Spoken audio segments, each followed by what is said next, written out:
Siapa yang habis makan langsung rebahan? Tulis saya di kolom komentar. Nah, Bapak Ibu para pejuang asam lambung, rebahan setelah makan hati-hati loh. Nah, kelihatannya nyaman, tapi kebiasaan ini bisa membuat lambung tidak nyaman pada sebagian orang.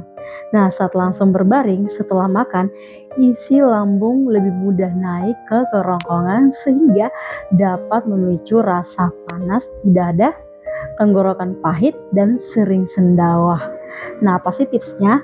Tunggu sekitar 2-3 jam sebelum tidur, jalan santai 10-15 menit, hindari makan berlebihan di malam hari. Nah, tidurnya juga dengan posisi kepala sedikit lebih tinggi jika sering mengalami refleks. Nah, tag orang yang hobinya rebahan abis makan nih. Nah, sehat selalu ya. Semoga video ini bermanfaat, Bapak Ibu.